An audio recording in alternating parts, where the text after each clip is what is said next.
I mean, to me, it's that Homer has everything. Anything you want to do in Alaska, Homer has it.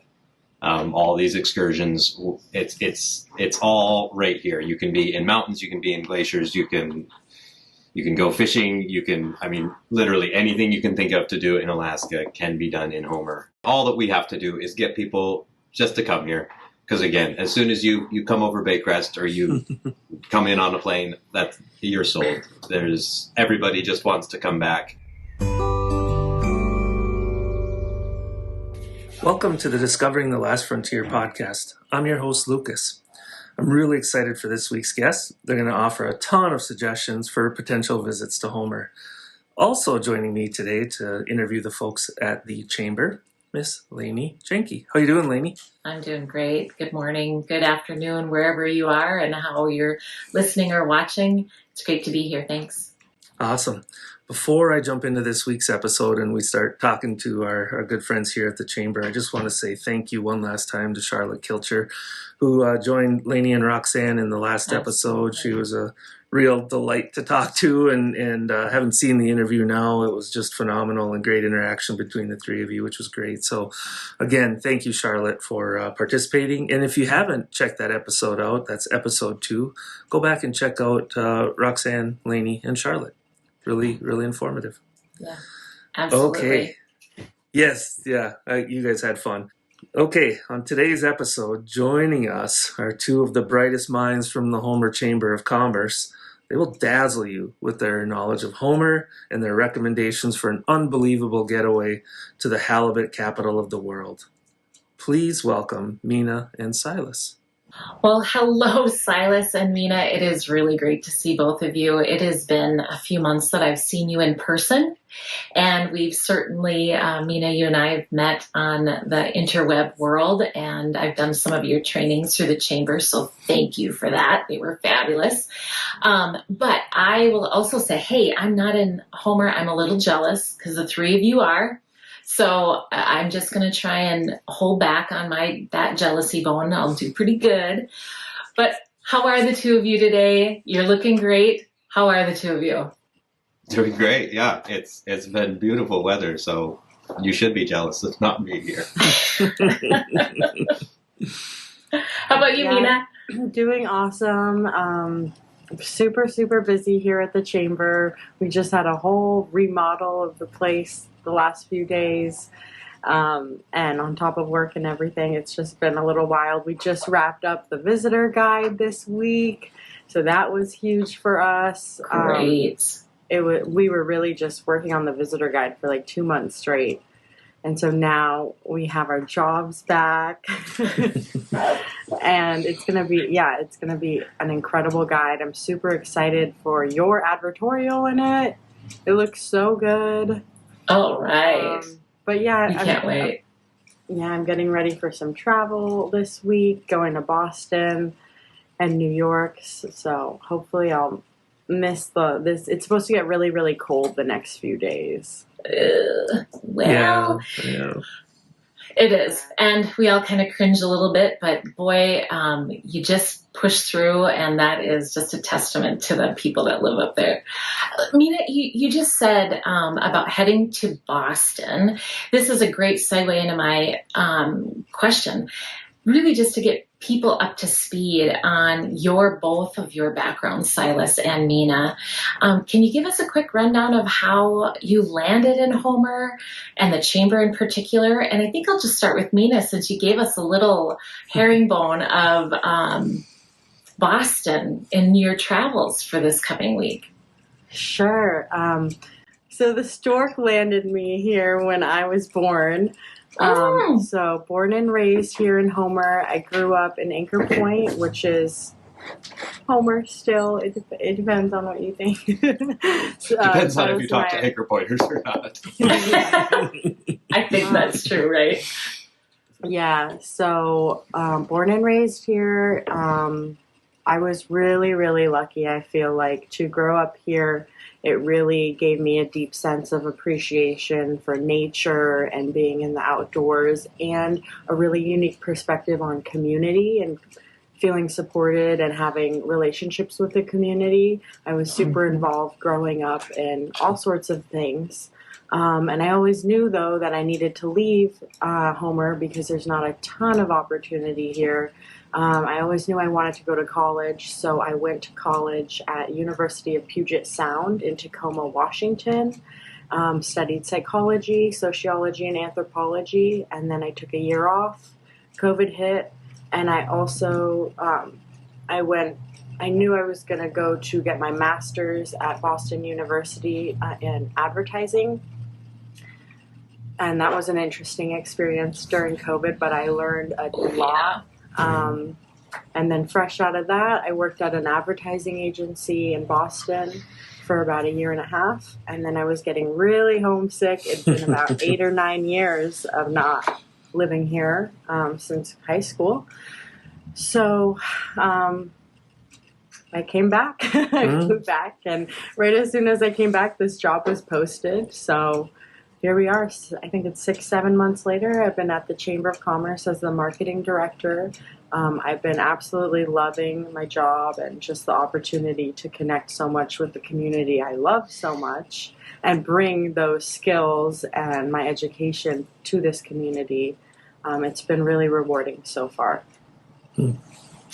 Mina, I wanted to just share this, and I think I told you this when I met you, and you may not remember, but I sure do, that I had seen you and Silas both on a social media post, if you will. It was a video, and you were in right on the shores of the Spit, which we can talk about. We can define what that is for folks that don't know. It's the land mass that goes out into the Ketchimak Bay, but nonetheless, you caught my eye, and I said to our Bear Cove retreat team, I said, we need to hitch our wagon to the Homer Chamber of Commerce and really meet these folks. And so kind of hook, line, and sinker, you had me at your very well put together invitation to Homer, and especially as a business, to get to know you folks. So that's really how we landed in our relationship connection. So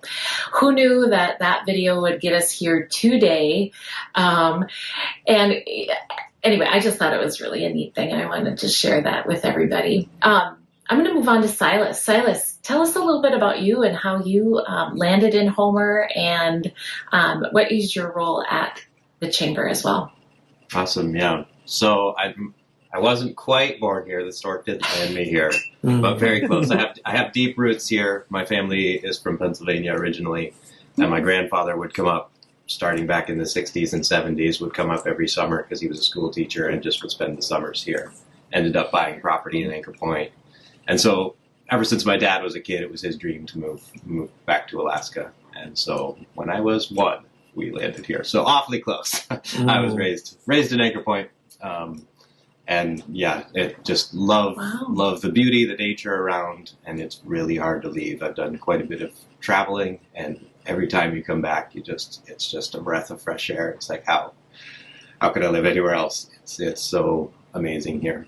I have a video background. That's what I've done for the last 10 years. I have my own video production company, and so I'm passionate about businesses and marketing, particularly with video, and that's kind of was my into the chamber. I was looking for a little more stability. My wife and I just had twins, and we're building a house, and I just needed something a little more stable than running your own business. And so being able to work with the chamber in promoting everybody's businesses and bringing the community together, that's kind of what brought me here. Excellent. Well, and not to mention you have a great radio television voice, just saying. So you were a shoo-in. I heard from a little bird that you were a shoo-in. Maybe it wasn't a stork, but you were certainly a shoo-in. So, but it's really cool that you saw that video, and that was because that was, Mina and I came on at the same time, and that was like the first thing we did together within, I don't know, a couple weeks or the first month we were here. We were just like, we need to shoot more video. We need to do this. And yeah, so it's cool to see it paying off. Yeah, absolutely. Cool. So when I think of everything Homer has to offer and the area around Homer, I don't want to sell them short either. I have a hard time figuring out, what to recommend folks. I mean, there's just so much going on. So to get the ball rolling, can you guys give us kind of a rundown of your 2024 Chamber and City of Homer calendar of festivals, events, contests, all those sorts of things? You've got a lot going on, so I think a good rundown might get people started, and maybe in their planning process of figuring out, okay, when would I want to visit and what do I want to do? Yeah, we are super busy here at the Chamber. We have a lot going on. There's so much to do in Homer, and that's one of the things we really advertise here about the community is that everything you want to do in Alaska is here in Homer. You can do it here in Homer. But specifically when you're talking about events or festivals or things, we do have kind of a list of annual things that we promote here at the Chamber, big events in town. You can find all those on our website, homeralaska.org. Coming through our winter, I guess, in the fall, we have a fall festival, then we have a trick-or-treat along Pioneer Avenue, and then we have a holiday tree lighting, and those are kind of our end-of-the-year things. In February, we have a big winter carnival celebration, which the Chamber organizes a big parade through town.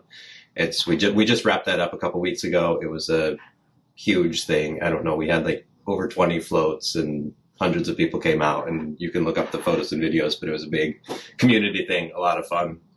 Then our big thing in March that we're gearing up for now is the Homer Winter King Salmon Tournament. So huge deal. This is the biggest fishing tournament on the West Coast, all of the West Coast. It has become a huge deal. We typically have 1,000 to 2,000 anglers, like 500 or 600 boats. It's a massive thing. Pursuing these king salmon that come into Kachemak Bay to winter and feed, and then go back to their streams all along the west coast. But big deal. Over $200,000 are awarded through that, and many thousands of dollars worth of prizes. So definitely, if you're interested in kind of catching a little bit of an off season, a big fun event, come join that. We have people from all over the country that do. Obviously, it's mostly local because it's weather dependent, but it's a huge deal. Yeah, I was kind of wondering, like, do you get people from all throughout Alaska, and do you get folks from out of state that actually travel in for the event? We do. Yep. Wow. Obviously, the majority of the people come from local, and then the Kenai Peninsula, and then Anchorage. Are the majority of the people, but we do have people, flying in from all over the country. It's a weather dependent thing. It happens occasionally. The weather's just too bad and we have to postpone it, so that messes up those people's plans, and that's why sometimes the numbers are a little lower. But it is a big deal. It's a lot of fun. That's one of our biggest events here at the Chamber. I don't know, Mina, do you want to take over and keep going? Yeah, I just wanted to add, it's the 30th annual, too, for the Winter King Tournament. And then the parade for the winter that Silas mentioned, it's pretty crazy, but this year we celebrated the 70th anniversary of that, which was like even before Homer was founded in Alaska and the Chamber. So there's some deep roots here. Not the Chamber. Sorry. Chamber's 75 years. Yeah, which is crazy, too. But wasn't Alaska not founded until like the last 50 years? 59, I believe it was, wasn't it? Yeah. Next up in our calendar of events is another huge event that I've remembered and known since I was little, the Kachemak Bay Shorebird Festival, which is in May, and it'll be the 32nd annual. And this is a event that is put on by the Alaska Maritime National Wildlife Refuge. We used to put it on, but transitioned to them. So this brings birders and educators from all over the world.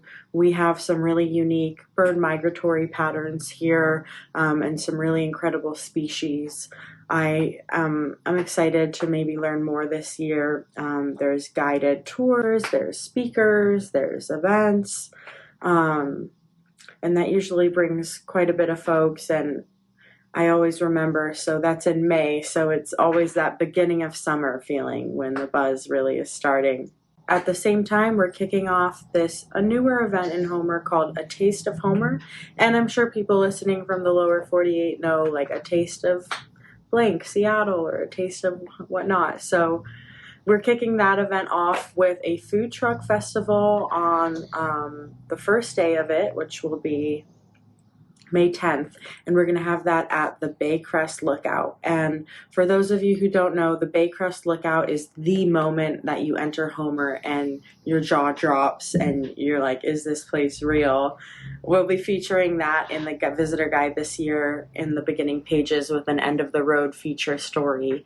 And so you can kind of see that scene. So we'll have food trucks up there, and then we'll be inviting the community restaurants to participate with a special menu or a special item. And this is exciting because something that visitors don't understand until they visit is how our food is so world class and incredible. We have so many amazing restaurants that are really passionate about farm to table, seafood, ocean to plate, really incredible chefs from all around the world who have gotten awards for cooking and whatnot, and do all sorts of culinary experiences, and that's kind of sprinkled throughout all of our restaurants here. So we'll be amping that event up this year. And just one sure. One note on that. I mean, yeah, you might not, if you're just traveling to Homer, you might not realize that, but that's evidenced, Homer's food scene is evidenced just among Alaska. We have people that come down from Soldotna and Kenai over an hour away just to eat here. They'll just drive down for the day to eat because that's what they look forward to. And same thing from Anchorage. People all over the state just love to come to Homer because it's a beautiful place and amazing food. And if you talk to people around the state, that's what they bring up. They love those things. Mina and Silas, I'm not surprised that you mentioned that, both of you, because if you didn't, I was going to. Being not a native Alaskan, I will tell you, and being a foodie, that I am just impressed. I've not had a bad bite of food in Homer, Alaska. Not even once. And it's a fun trip to experience that food tasting. I mean, even from food trucks, it's quite amazing. So I'm glad you said so too, because I agree. Silas, do you want to jump in and talk about the halibut and solstice events? Yeah. So we've been kind of exploring what to do with halibut. Last year we had kind of a month-long halibut festival, and we're extending that this year to a May through September halibut derby, which we used to have for a long time. But kind of had the support to do it again this year. We're partnering with the Homer Charter Association to bring that back. And so there will be weekly drawings for the biggest fish of the week, and then biggest one at the end, of course, along with we're doing a biggest released fish prize. So you just get a measurement of that and can release, kind of support our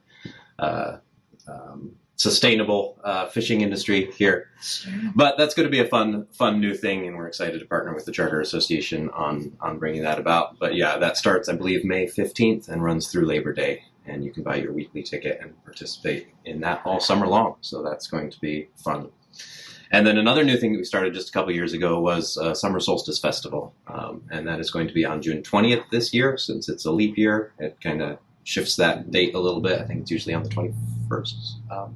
But anyway, yeah, it's going to be on Thursday, June 20th this year, and we have a big festival celebration down on the Spit by the harbor, bring in musicians, and just have a great time celebrating summer, which is what everyone lives here and loves. Lives here for. I would love to add how when I was living in the States, when solstice comes around in the summer or the winter, it's like, oh, who cares? What does that mean? But I felt sad that I was missing out on solstice in Homer because it's this special time where we have the longest amount of daylight, which is like 2:30 a.m. to 4:30 a.m. of sunset and sunrise. And, the energy here and the culture and the people, it's just very celebratory. You think bonfire on the beach with the sunset, and music and dancing, and just being more connected to kind of the earth in that way. So I'm excited that we're turning that into a festival here in Homer. And you can just feel it even now, as we're gaining more and more daylight, you just feel the energy amping up. Everyone just is more happy and excited, and it just feels so good. And yeah, June 20th is the culmination of that. It just feels amazing. That's great. It's almost like a rebirth, right? When you're inching into that more daylight. I have a question about this summer solstice festival. Is it as creative and artistic as I've experienced through the social media of some of the other festivals? One comment that I'd make about some of the others that I've seen, including the Winter Carnival, is that it's not just that people come out and they stand there and are in their parka and gear. People get into it and get dressed up and are creative, and you see a lot, or I experience it as a lot of artistry, I guess is the better word. Is that the same for the summer solstice event, would you say? I would say summer solstice, yeah, it's a little more musically focused. Is it? It has been, and we're still kind of navigating, how to grow it bigger and better and make it all it can be. But we're going to get into that more here as we talk about. Homer is an incredible arts community as well, and that absolutely infiltrates everything you see and we do here. So yeah, that the arts is definitely a part of it, but it is kind of music has been its focus. I love that idea, though. I'm going to try to see and push how we can bring in more art components during that time. That's a really cool idea. And then next up we have two parades a year. So the second one is the 4th of July parade. And that one as well, is aimed to be, really creative, beautiful floats that showcase different community highlights. So there is that right in July. July is one of the best months to visit Alaska, personally, I think. And then also in July is our 5th annual Homer Peony celebration. So most people are surprised to hear that Homer, Alaska is one of the top peony producers in the entire world because of our long days, our soil getting that glacier wind, the ocean wind. We have really great conditions for peonies, and our peonies get exported to the lower 48 more than any other place in the world, I'm pretty sure, especially for weddings and events. And we have 25 or 26 peony farms in Homer, Alaska. That's amazing.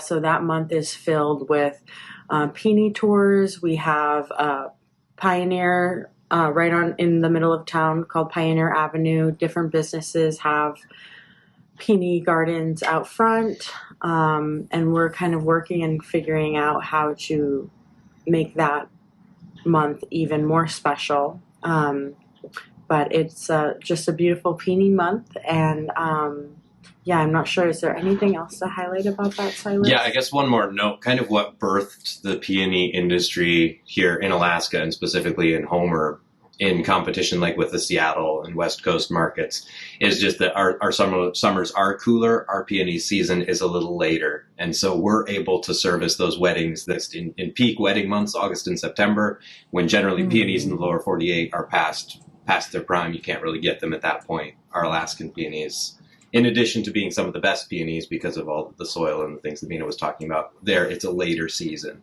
So that kind of is what began the industry here and why it grew so quickly. Mm-hmm. And our art community likes to be very involved with it. So there'll be art classes, gallery exhibitions, workshops, and like I mentioned, self-guided tours. With the tours, you do need to book those in advance. And we'll also be advertising more like photo shoots in the fields because I know a lot of people are into those flower field photos, and they're just stunning here.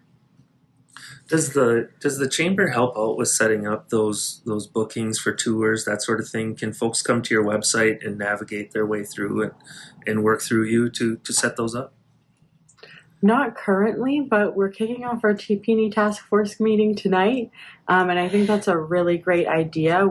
People can call us, and we can give all that information and walk you through how to get that tour. We've got amazing volunteer hosts who are really equipped with that knowledge, and then we do have a section on our website, and we also have an Instagram page, City of Peonies. We actually were declared by the mayor, I don't remember what year, as the official City of Peonies. But yeah, stopping into the chamber during that month or calling is a great way to get connected to all of the peony offerings. We'll be giving a calendar of events for the month and a map for that self-guided tour. So definitely stop in. Next up, there's more. There's the 6th annual Alaska World Arts Festival in September. So that's really the end of our summer months. Silas, do you want to jump in here? Yeah, so I think this is the last one. We've talked about everything else majorly. So this is kind of, our end of the summer. The World Arts Festival is a separate organization. We're partnering more with them this year. We've always supported the festival, and it's kind of been a synergistic thing. But this year we're taking a larger role just to help expand that and make it a bigger thing. Again, Homer is the arts community of Alaska. There is so much art here, so many artists, and everyone who visits, that's a definite vibe that you feel and walk away with is the arts community. 100%. Yeah. Mm-hmm. And so this festival has been a great thing that locals have organized. It brings world-class acts from all over. It varies a lot every year, so you never know exactly what you're going to get. But their website is a great place to get all that information. But this is the 6th year of that, and it's only been growing and becoming a bigger thing. So we're excited to see where it takes us this year. And yeah, that's kind of the end of our season winding down. And at the end of the World Arts Festival, the local theater here, which a little plug for them if you've never been, it's the best theater in the country. Again, I'm a movie guy, I'm a film guy, this is what I do, and this is my favorite small town theater. It's incredible. But they put on a documentary film festival at the end of the World Arts Festival, and that's been they've been doing that for a long time, 15 years or something. But yeah, they travel to a bunch of festivals and bring back the best films. So you can, at the end of the World Arts Festival, you can jump in and watch a bunch of great films. Yeah, and that time is filled with performances, music shows, skits, poetry, comedy shows, dance, and just kind of all of the arts, murals, painting, the whole shebang. And I'd love to add that we were just nominated and won the award of number 4 for Best Small Art Town Scene by USA Today. That's amazing. Wow. Yeah. Congratulations. Thanks. Has that been for all of us. yet? It's going to be released March 1st. We found out a few days ago.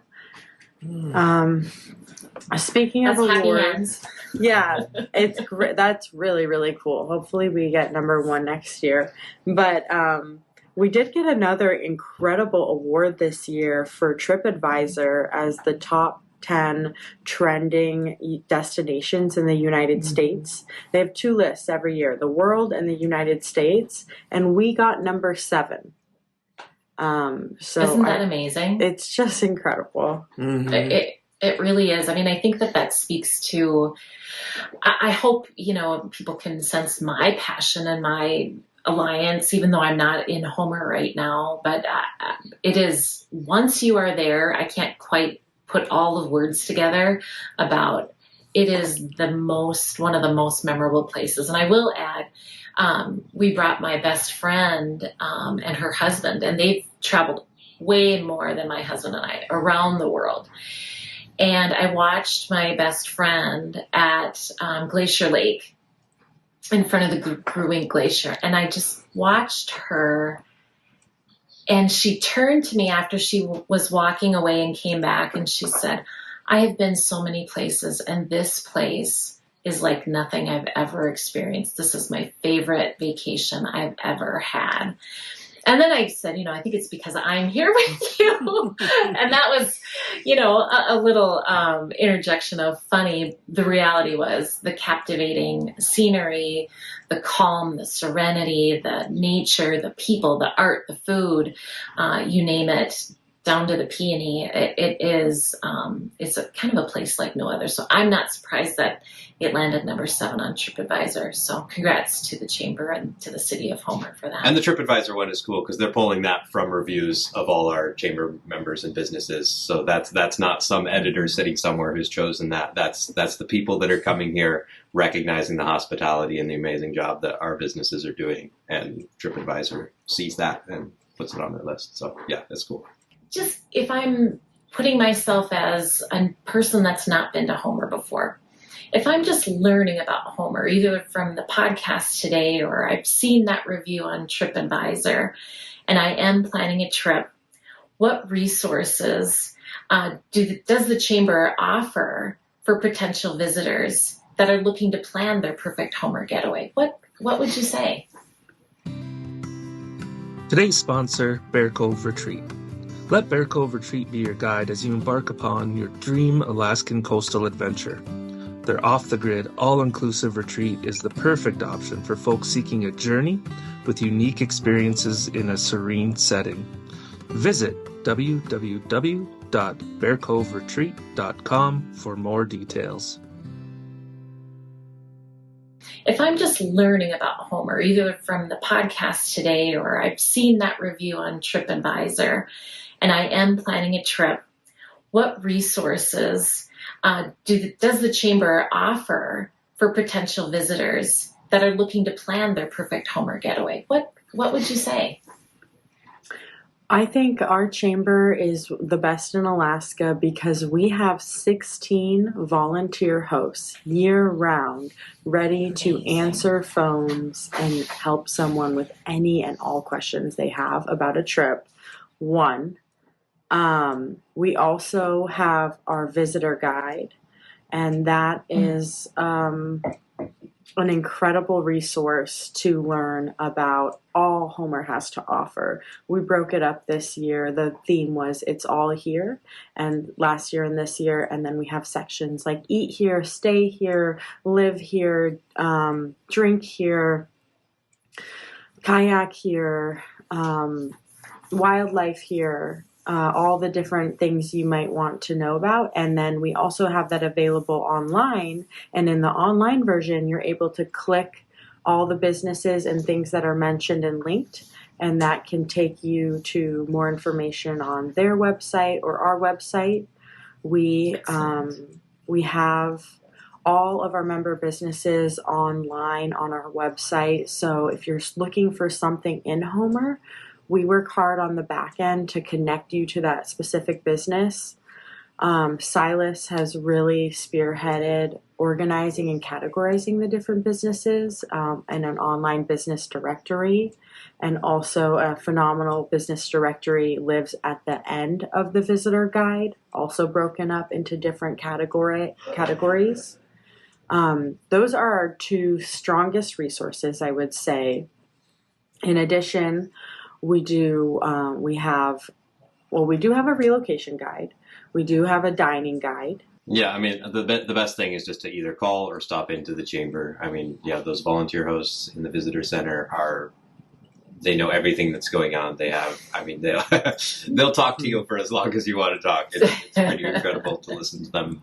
I can attest to that because I stop in once in a while, right? And they're very attentive, and they do a phenomenal job of explaining things, and they're very curious too. I know I've answered a lot of questions that they've had, so they're a great resource.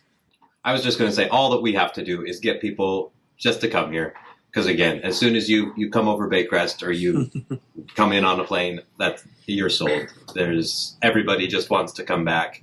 I was just looking at some of the inquiries coming in off our website of people requesting the visitor guide, and so many of them are, hey, we came here on a cruise, or we stopped in for some reason and it was just an afterthought, and now we have to come back because we just got such a tiny taste of what it can be. And that's all we have to do is get people to just see it, and then they're hooked and they have to come back. And we really recommend I mean, I always tell people don't come here for less than 10 days because, first of all, it's 2 days shaved off on either end for travel. And I would say one of the drawbacks about our location, it's a extreme positive, but negative because it takes a little longer to get here. If you're driving and you're in Alaska, it takes 4 hours to drive here from Anchorage or a 30-minute flight.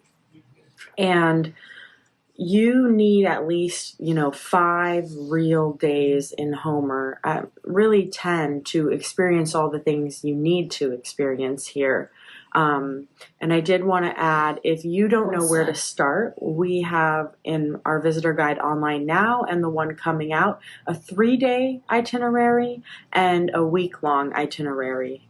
And that was all of our thoughts together on, what if you're coming here for bear viewing, make sure and if you're only got 3 days, make sure you do it on day 2 or day 1 because weather could impact you maybe not being able to experience that, and making sure you have a day or 2 or 3 to go across the bay to locations like your Bear Cove Lodge, or hiking across the bay. And then you also want a day or 2 to experience Homer and everything in the community and the dining. So we're already at like 10 days.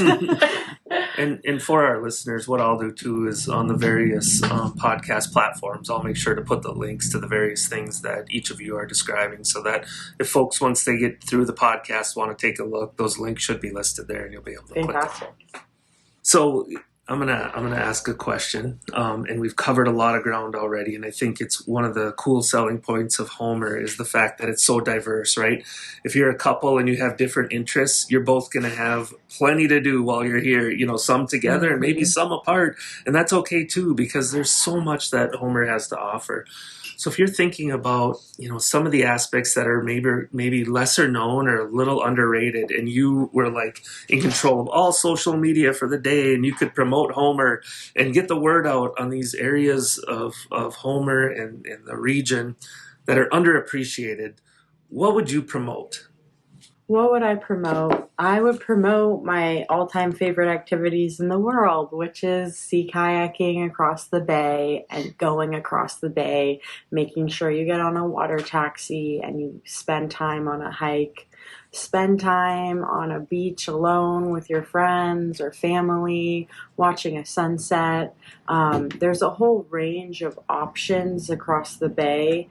And I feel like those who might not know much about Homer, and we keep saying across the bay, across the bay is the gem, the jewel, the everything of Homer to me. It's so incredible that we have access to it. The land changes when you're over there. It becomes more of what I like to call an Arctic tropic experience. You've got little islands dotted around, and it's very lush, and it seems like you're in Jurassic Park because everything's bigger and bigger and just stunning. And what I love to do, if I can with my friends, is rent a yurt across the bay, rent a cabin, rent an experience, and just make sure you have some time to be there and experience that nature. That's one thing I would definitely promote. Yeah, Silas, what about you? Yeah, I mean, the same. It's, you scroll through social media and you see like these influencers with these stunning locations in these amazing parks, and Homer has all that. Kachemak Bay State Park, which is what's across the bay, has all those jaw-dropping moments on these hikes, on these ridges, the glaciers. Yeah, if you want to boost your social media followers, come take a hike in Kachemak Bay State Park. And then we have national parks that are super popular for the bear viewing again, but you can just hop on a flight, take a charter over, and get into these vast, remote wildernesses. And that's one of the things about Homer is that it does take a little bit of time to get here, but we are still very accessible. We're connected to the road system. You can fly into Anchorage, which is one of the busiest airports in the U.S., and rent a car and get into Homer. It's very accessible, but it feels very remote and genuine. And that's when we're not, I mean, tourism is huge in Homer, but we're not a cruise ship town. So there's a sense of genuineness, I guess, about the culture here. And I think that's one of the huge draws to Homer. you can come here and not feel like a tourist. And so just slowing down your life and finding those hidden gems, getting a kayak and just being out by yourself in the bay. That's what Homer has to offer. That's really hard to find anywhere else so easily. Silas, what came to mind as you were talking there is once in a while on my feed on social media, I'll see this like on social media and then reality, and the picture on social media is this beautiful thing, right? And then the reality is the water has algae in it and the trees are falling down. There's a million people around, Homer is not that. It's like what you see there. And then if you do the reality and you actually panned out, you'd be like, it's even more stunning than what that little snapshot captured. That's how I view it. You get out across the bay and there just aren't the crowds like you see at other places. And you can get out and escape everything and get on a trail like the Grace Ridge or something like that. And you can get to the top and you are all alone, right? You are looking out across Ketchimak Bay and it's you and your friends, your family, and you're just taking it all in. And that's what I think Homer has to offer. That's so awesome. Well said. So this is another question that I hope not to stump you too much, but if I was traveling into Homer, and what are some of the best options or activities on a budget? What are some of the low-cost experiences that come to mind, Silas and Mina, when you think of somebody coming into town that you would highlight? Another one of our sponsors today is Story Film Productions. Would you like some assistance filming a podcast or starting a YouTube channel? Maybe you're looking for someone to help create a commercial for your business, product, or service. Story Film Productions can help. This Minnesota-based company can help you tell your story in an impactful way through the art of videography. Visit www.storyfilmproductions.com to set up a free consultation to discuss your video or editing needs. And what are some of the best options or activities on a budget? What are some of the low-cost experiences that come to mind, Silas and Mina, when you think of somebody coming into town that you would highlight? Mm-hmm. Well, yeah, look, we've been talking about across the bay all the time, and it's relatively affordable. I mean, you can just take a water taxi and get over there. So that if you have a little bit of a budget, that's definitely in the top. As far as things you can do for nothing, we do have hiking on this side of the bay. The Diamond Creek Trail just outside of Homer is super popular. We'll get you down into a pretty remote beach, and it's beautiful and amazing. And so things like that are definitely a possibility. Again, it's an arts community. We have so many art galleries that are amazing to just walk through. And the Spit is an amazing place to just go walk around the harbor. We have the fishing hole there. If you want to do some fishing without having to pay for a charter, you can do that in the hole. You can fish just off the end of the Spit for a few things. And so there are definitely opportunities to just experience what life is like here without spending money, for sure. Just to slow down and enjoy those things. I love this question because I've always been on a budget, and most of my friends who visit are on a budget. And when I'm trying to experience summer in Homer with my friends, we're still on a budget. Not for long though. Just trying to manifest right now. But yeah, so everything Silas said, just making sure you have a tent and then being able to stay at campgrounds in Anchor Point, Homer, on the Spit. We have a few campgrounds. They give you that jaw-dropping experience because you still will be able to watch the sunset, and it's just stunning. For those who need to go across the bay, I always recommend people rent a yurt because it's like $75 a night. And if you split that with friends, it's not too bad. And then you would want to save a round trip for water taxi, which I think is running up to $90 round trip right now.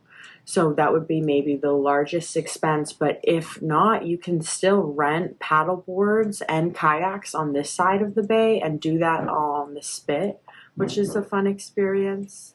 One thing I also wanted to mention that might seem obvious to us four, but I also wanted to highlight there's a beautiful walk and safe walkway, I guess I would call it a probably different than a walkway, but essentially at the start of the spit, you can walk the entirety in a pretty safe manner too, or run, jog, get some exercise that way, and you get to see the experience of the high tide and low tide swings that exposes different parts of the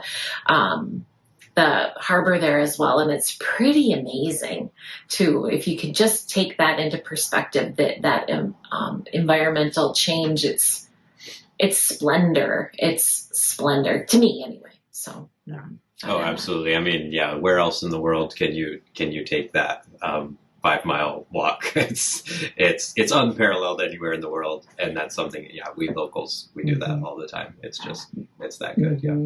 Mm-hmm. But if you do have money, I mean, you can have just a top-notch, phenomenal, exquisite experience, from spas to lodges to helicopter rides to glacier viewing, to saunas and restaurants and private tours and bear viewing. Like, it can be absolutely phenomenal, and there's plenty to do that I feel like meet those expectations of those who want more high-end experiences as well. So you guys have covered a lot of ground, and you've given our listeners a lot to think about and a lot to consider when it comes to Homer and planning a vacation here. So let's say I'm on the fence, right? Like, yeah, it sounds really great. I'm not sure. Should I really pull the trigger and do this? Like, what is your stump speech? Like, what is your sales pitch for Homer? What does Homer have to offer that no other destination that they're going to pick can really match? I mean, to me, it's that Homer has everything. Anything you want to do in Alaska, Homer has it. All these excursions, it's all right here. You can be in mountains, you can be in glaciers, you can go fishing, I mean, literally anything you can think of to do in Alaska can be done in Homer. And that's aside from maybe Denali, but you can go do that one day. But Homer literally has all of it. That's great. And I mean, that's the biggest thing to me. If you're thinking about Alaska, Homer is the epitome of that. Homer is the peak. It's the most accessible to get to everything you could possibly want to do right here. You know, I get this question a lot. Awesome. Well, just from being in the States for 9 years, people are like, well, isn't it just cold there? Like, isn't there nothing there? And I'm just like, no, actually, it's the best place ever. Like, I'm a bit more enthusiastic, and I would say things like, it is life-changing. You will never be the same after. It touches you in your heart in such a deep way because of how you get to be so free and alone with nature that you can't really experience in other locations across the United States. It just kind of, it raises your standards and levels of being so close to nature in a way that I have not experienced in the States. And I just also feel like it is that ultimate nature vibe. So I would just say, like, if you don't come, you're missing out on a once-in-a-lifetime experience, vacation, and also an opportunity to kind of see the world in a new way and see yourself in a new way too. Wow, I am completely reflecting on both of those statements, Mina and Silas, and I can't help but connect, our personal journey between two couples that are friends who decided to go on a vacation together back in 2018 and ventured to Alaska, and we visited some of the other major cities, and one of them was Homer. And Luke had come to Troy and I in 2019 and said, hey, there's some land out in Homer that we're interested in. Are you interested? It was not even a question of having that connection, like a permanent, our own slice of permanent connection back in Homer. And that's, fast forward now 5-6 years forward, and here we are.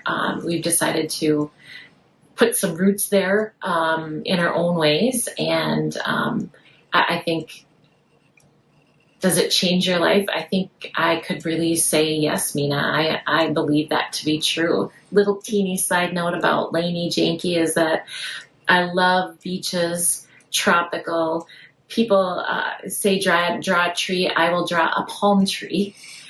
And the moment that I stepped in Alaska, it's not that all changed. It was, this experience is just so incredibly different. I can't even articulate through words how my connection to that vastness, the alone yet connected yet empowering, the adjectives could go on. So it really sings to me when I hear both of you talk about how you speak fondly of your home roots. And I really thank you for sharing that with me and with us and our listeners. Well, Silas and Mina, with that, I just want to say it was a pleasure talking to you today and getting your perspective on Homer, sharing a lot more about the chambers and the chamber, what the chamber has to offer. So it was just phenomenal.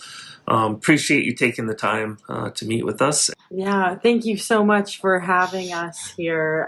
It's really exciting that you'll be opening that new lodge in a new place across the bay, and you know, it's just an honor to be here and work for the chamber, and live here and play here, and you know, happy to share and happy to help other people as well. So awesome. Thanks so much, guys. It was good talking to you. bye. You too. Thanks. Great Bye. to see you. Yeah, Until can't wait to see your soon. lodge.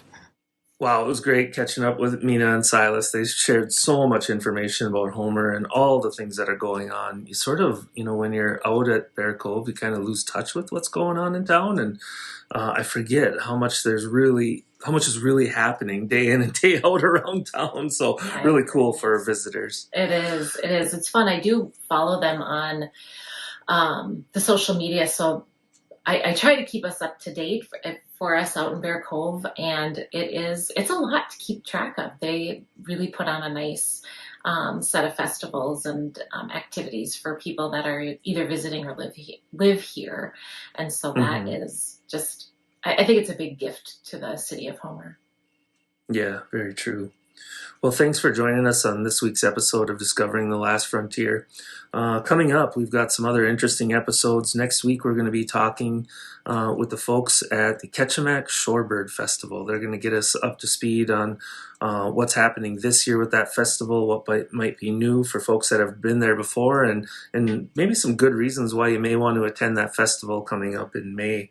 In addition, Otto Kilcher is going to be joining us the week after that. Troy and I had a really good conversation with Otto, and he shared some interesting stories that even we hadn't heard before. So that's always interesting, and it's a good reason to listen. So again, thank you for joining this week's episode, and we'll catch you on the next episode of Discovering the Last Frontier. Thank you. Thank you, everybody.